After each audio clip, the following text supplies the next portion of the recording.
Good morning, everyone. Welcome back to the Namaste Experience. I am here in Portland for another couple of days, but I'm so happy that we can join because it is in the joining that we awaken. It is in the coming together that we realize that we are always together, that we are already one. And this is just a reminder. It's a lift, a morning lift to bring us into that frequency of love and to recommit ourselves to one thing. There's only one thing that's really happening here. We confuse ourselves with all the variety of different things, the ups and the downs, the highs and the lows. But in reality, there is only love. And that love is each one of us right now as one. Even though it seems there are many people here on this Zoom call or watching later in the day, there's only one of us. And I'm only teaching myself, of course. This is the beautiful thing for me to be able to join here, and I'm sure it's the same for Vicky and Calico. When we come together and we join as one, we begin to feel an expansion within our very selves. Something begins to awaken, and we're able to finally see that which can be seen, rather than always trying to see that which could never possibly be seen except in our imagination. And in this, we remember the truth that I never left heaven. I never left. Maybe in my imagination, I dreamed that such a thing were possible, that it was possible to separate from all that is. But I realize now that a dream is not real. An imagination does not constitute a real happening, and this is really happening. And that's such good news. That's so fantastic to know that this is really happening. The awakening to love is happening right now. So I'm so happy to begin this sharing. I believe that Calico is resting. She had laryngitis over the weekend. So I believe it'll just be Vicky and myself. And today is the beginning of Advent. Actually, yesterday was the first Sunday of Advent. Advent is a time of preparation. It's a time of leading up to the birth of the Christ. And as we know, this is not just an historical event that we celebrate, as most churches celebrate, something that happened 2,000 years ago. No, this is something that's happening right now, something that's happening through and as each one of us, if we would allow, if we would choose to participate. That's all it is, to choose to participate in this great birth that's happening right now. And this is the time of the year that we do celebrate that. So in celebration of the beginning of Advent, I want to begin by just sharing a paragraph from A Course in Miracles about that awakening, about Christmas. It says, "The sign of Christmas is a star, a light in darkness. See it not outside yourself, but shining in the heaven within you, and accept it as the sign that the time of Christ has come." Are you willing to do that? To fully accept that the time of Christ has come, and that time is right now. He comes demanding nothing. No sacrifice of any kind, of anyone, is asked of him. In his presence, the whole idea of sacrifice loses all meaning, for you are the host of God. The Christ in you is the host of divinity itself. And you need but invite the Christ, who is there already, by recognizing that his host is one, and no thought alien to this oneness can abide within the Christ. No thought alien of oneness can abide within you, ultimately, in truth. That is the best news. Love must be total to give the Christ welcome. This is the key. If you want to give the Christ within you welcome and to allow it to manifest in every word you speak, every action you take, then you must give it welcome. For the presence of holiness creates the holiness that surrounds it. No fear can touch the host who cradles God in the time of Christ. Isn't that beautiful? For the host is as holy as the perfect innocence which you protect and whose power protects you. So I thought we would just read that to prepare for the coming of the Christ within each one of us. That's the real meaning of Advent. It's happening every moment, and it's happening in and through you. So that being said, last night I was thinking about the morning session, and I felt inspired to share one of the parables that you may recall I was writing a few months ago. And there's one in particular that really jumped out at me, and it's about two trees. And maybe this is significant because the time of Advent is about the two becoming one, or at least realizing that this is not about me. This is not about my identity. This is about my being willing to dissolve within my true identity and to let go of all of those thoughts of I, me, and mine, as George Harrison would say. So let me go ahead and, oh, where'd it go? One moment. There it is. Okay. So this is called Two Trees in the Desert. A man who was well known throughout the entire region for his wealth came to the mother one day and said, I have been listening to your teachings for years, mother, and they have inspired me in so many ways. The most important is that I've decided to give half my wealth away to support those in need. Is there anything else I must do? The mother looked at him with great compassion and said, I honor you for your willingness to share your wealth, but I have a question that I must ask you. What do you think would happen if you gave up the idea of I or the concept of mine? The man was confused by this and looked to the mother to explain. Here is a parable to help you understand, she said. There was once a mighty river that flowed through a great desert. And on either bank of this river, two trees grew tall and strong. One tree bore fruit that was sweet and plentiful, and it became known throughout the entire region. People traveled great distances to rest in its shade and eat of its harvest. This tree relished in its own abundance, always referring to the fruit it bore as my precious gifts to the world. The other tree was less conspicuous, but no less bountiful. Its fruits, too, were sweet, though it never laid claim to them. Instead, when travelers sat beneath its branches, it considered them itself the caretakers of its offering, not the owner, not even itself as the producer of this bounty, but merely a vehicle through which nourishment was provided to those in need. Time passed, and the first tree, with each season of fruit, grew more possessive of what it considered to be its possessions. My fruits, my shade, my reputation, it would say. The second tree, however, simply continued to grow, producing fruit, offering shade, and asking for nothing in return, not even recognition for its contribution.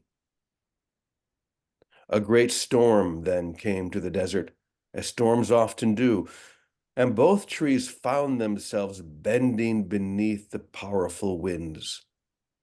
The first tree clung desperately to its fruits, its branches groaning under the pressure of possession and pride. It called out to the wind, "Do not take my treasures from me." But the fierceness of the storm paid no heed to such claims, and with a mighty gust it stripped the tree of its fruit, its leaves, even some of its branches. The second tree, however, faced the storm with a quiet surrender. As the winds howled, it whispered, "All that I have is already given." To this tree, the storm was no thief, and there was no fear of loss. The wind carried away its fruits to lands far and wide, and its seeds found new soils in which to grow, unknowing and uncaring of its origin. The mother then turned her compassionate gaze back upon the wealthy man. The tree that held the idea of mine suffered greatly, while the one that saw itself as part of a larger whole, as an instrument of life's boundless generosity, found peace in letting go.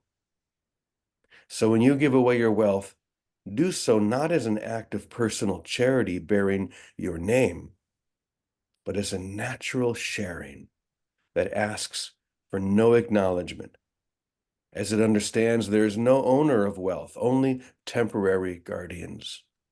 Wealth, like water, flows best when not hoarded, but allowed to continue its journey to nourish all that it can reach.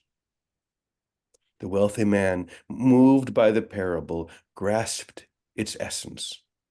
From that day on, he gave not just his wealth, but also his idea of ownership, becoming a channel through which generosity flowed, unclaimed and unattached, and his spirit found a freedom far greater than he had ever known. Freedom far greater than any of us could ever know when we give freely that which has been given, recognizing that we are but caretakers and we are here to extend. This is the simple reality that we claim, that we are here to extend the gifts that we have been given, not claim. I, me, mine.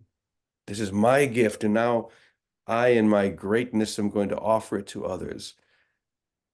This actually begins to dull the frequency of that gift. Instead of saying, all that I have is to be given, why not now? Why not be a source of this abundance, this light? And it's not just through the gifts or the donations that we make. Sure, that's important, especially at this time.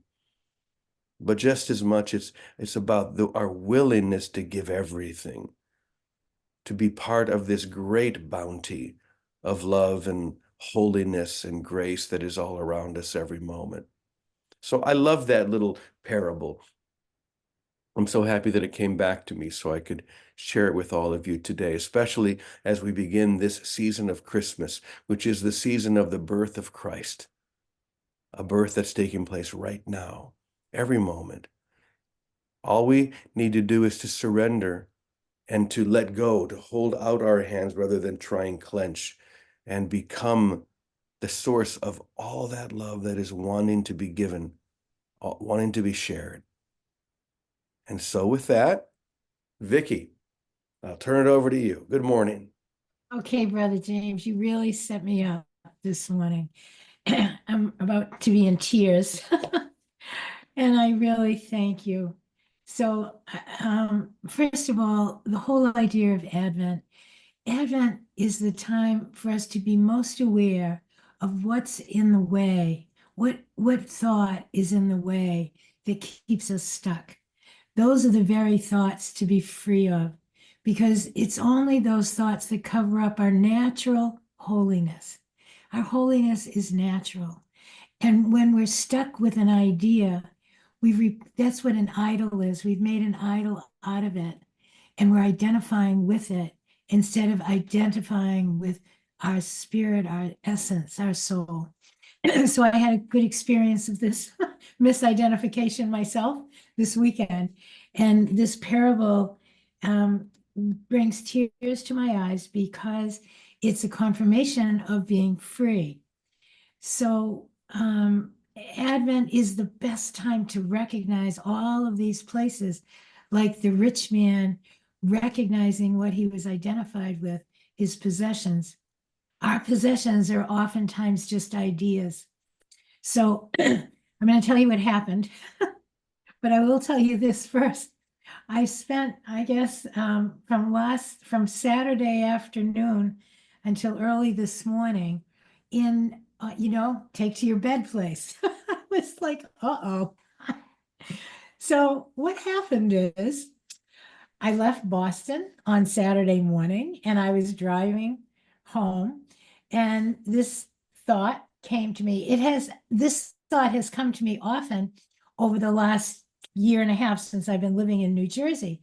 I have a big, beautiful plush van, and it's just been wonderful. I'm the only owner. I got it when it was new, and it's very cushy. And I thought, oh, it's great for the children. It's great. It was always great for the kids in the house and all this. And it's very comfortable and all the rest of it. But I don't really need it anymore. I could use something very little. My life is simple. I thought, oh, I'll use it for the grandchildren. They don't need it. They're all good. They have cars, a family, and all that. So it keeps coming to my mind.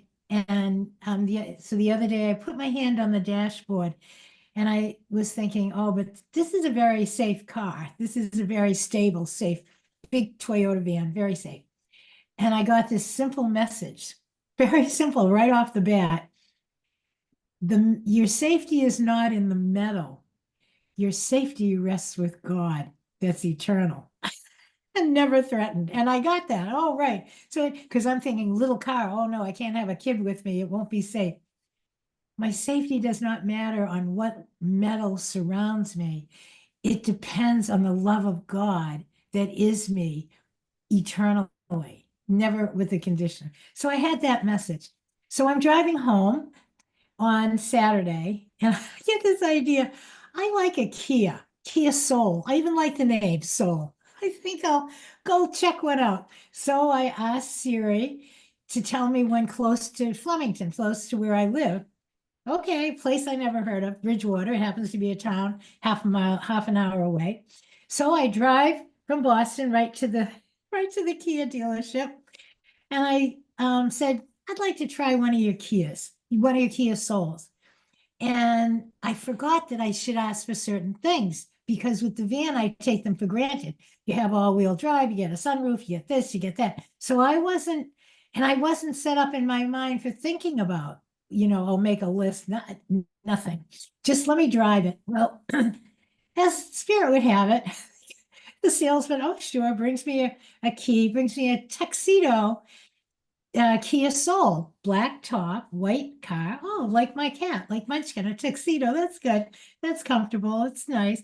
And it has a lot of things, nice music. I don't know. It has two-tone ginger seats. They're kind of like nutmeg, two-tone seats. I thought, oh, that's pretty.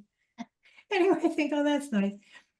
And I get in the car and it's a little car. And in my life, I have only driven, I used to have a lot of sports cars and vans.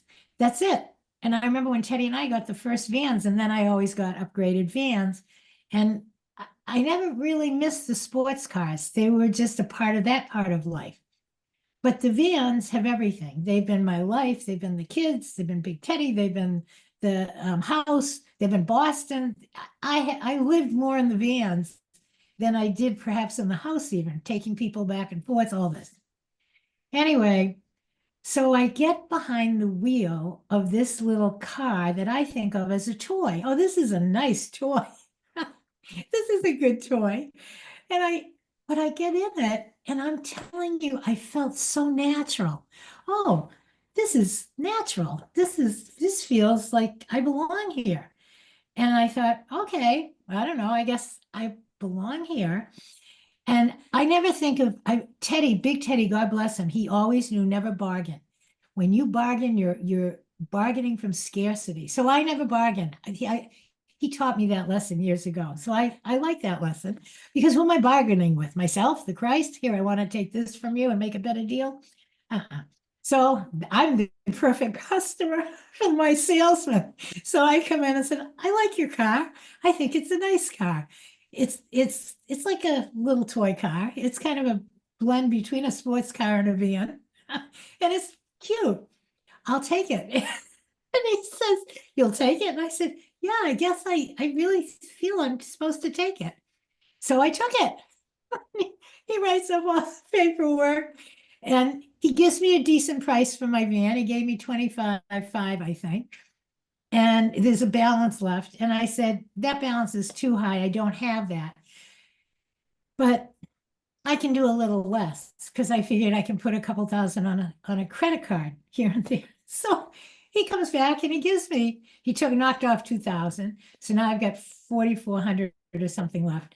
And I figure I'm going on a credit card, I'll pay it. So I give him the credit card, and within an hour I had a new car. And I'm thinking, but all I can tell you is in the moment, I wasn't thinking of getting a new car particularly. I just kind of felt guided, the best I know to be guided, because it was natural. I wasn't invested in anything. Anyway, so I end up getting this car and I give him the keys and he takes my van. And I think I've done a great deal. And I call my son because Teddy's always the one that would help me. And I don't like to bother him because he's got the kids and he's got all the stuff always going on. And he always says, Mom, you don't really know what you want. When I set out to get a car, I say, oh, I think I should switch this car. And then I never do. So I did. I thought, oh, he'll be so pleased. He'll be so pleased. So he gets on the compound. He says, oh, good, Mom, you got a car. That's incredible. Does it have the things you wanted? You know, a sunroof, all-wheel drive, low gas. Oh, I said, actually, Teddy, it doesn't have any of those things. It has no sunroof. It is not all-wheel drive, and it's not so good on gas, 30 miles to the gallon. He said, Mom, why didn't you wait for me? And how much did you pay? I said, I paid what he asked. It said, no. And then immediately, bam, like that self-doubt. So I said to the man, and the salesman was sitting right beside me. I had just signed and paid. I hadn't even driven yet. I said, okay, let's negate this deal and I'll reconsider something with all-wheel drive. He said, too late, New Jersey, no returns. That's it, it's done.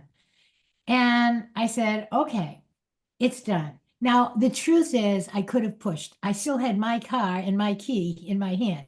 I could have walked out of the car, taken my car, and driven home and said, work it out. I'll talk to you on Monday.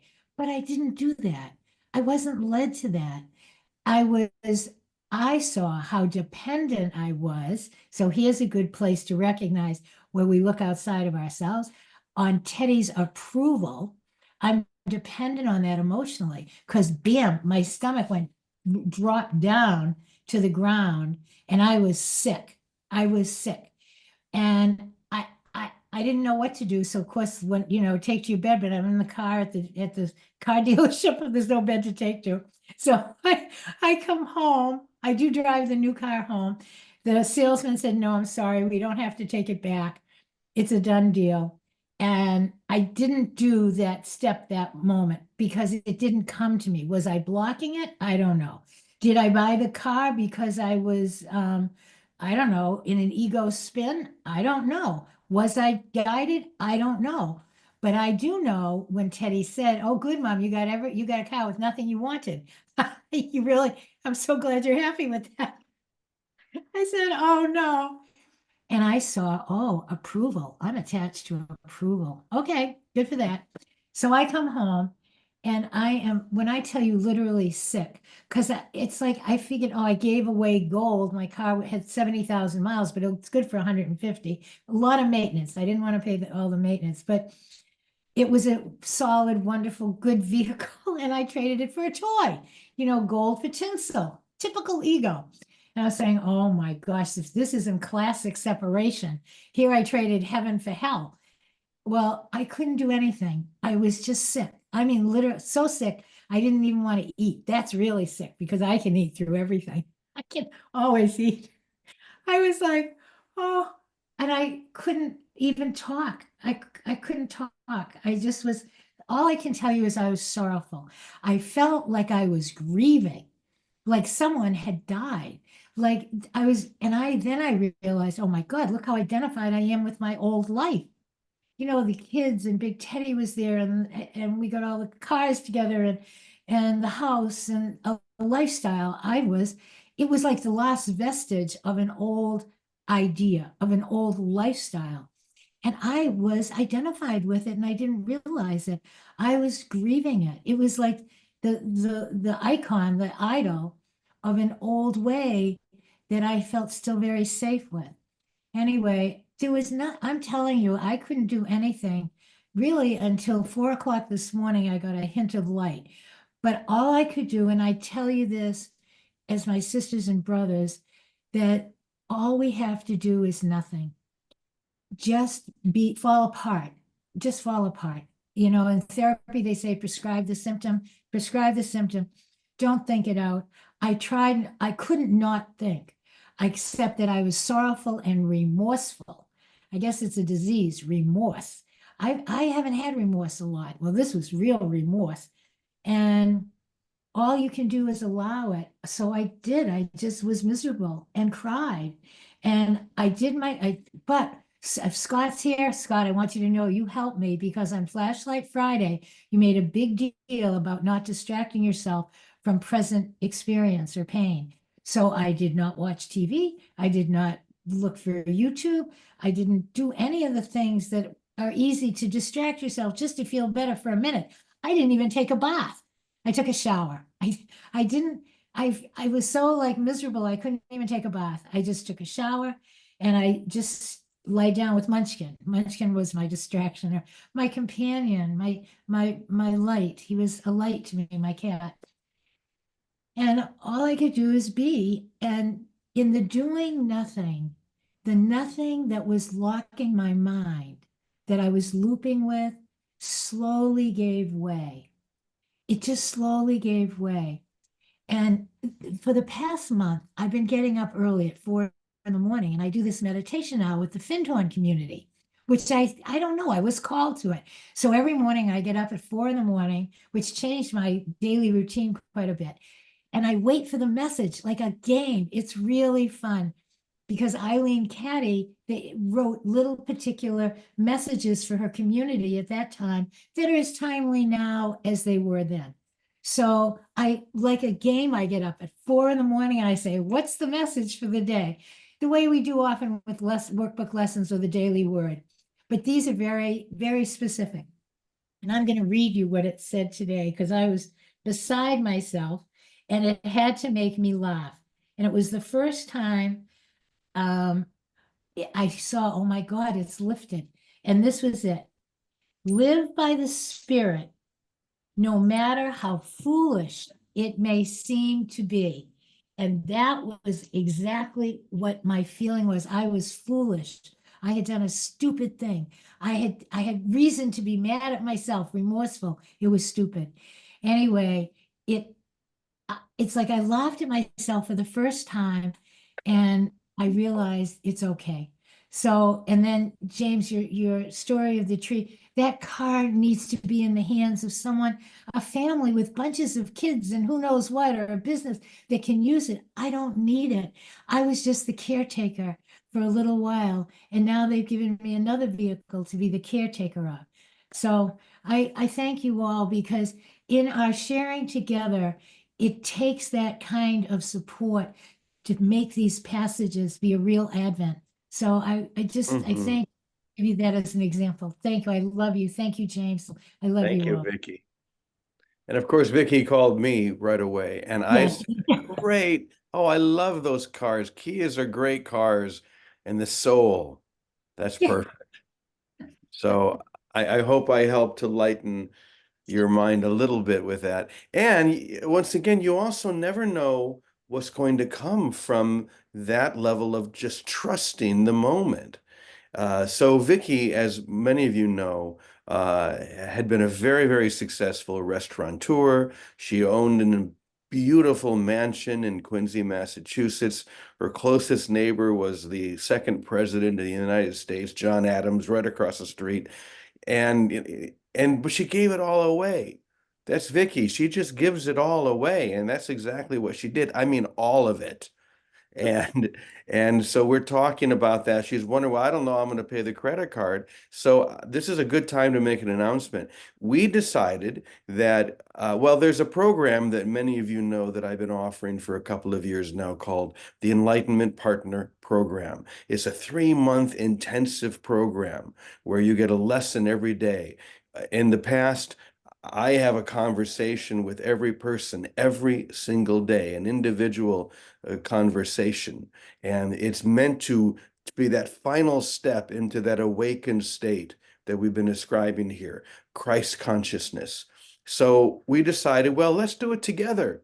So from now on, when we start our next one, probably in January or February, Vicky's going to be the one who will talk to you every day. Vicky's going to be the one who is going to be your anchor. So we'll be getting more information on that later. But that happened because she had the willingness just to trust and to step forward. So good job, Vicky. I think you did great. So I Thank see Scott sitting there. We're a bit over time, but Scott, why don't you take us home with a short song?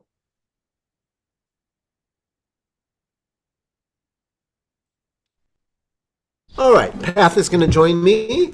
She's right here in front of me. There we go. There is no I, only love. There is no you, only love. Together, there is no I. There is no I, only love. There is no you. There is no you. Only love. There is no love. Only love. There is no you. There is no you. Only love. There is no I. Only love. There is no you. There is no you. Only love. One more time. There is no love. Only love. There is no you. There is no you.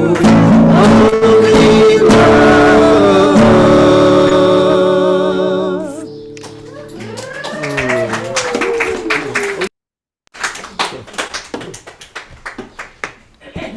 And to this we say, Amen. Amen. Amen. Ipso. We love you all. Have a beautiful day, and we'll see you tomorrow. Namaste.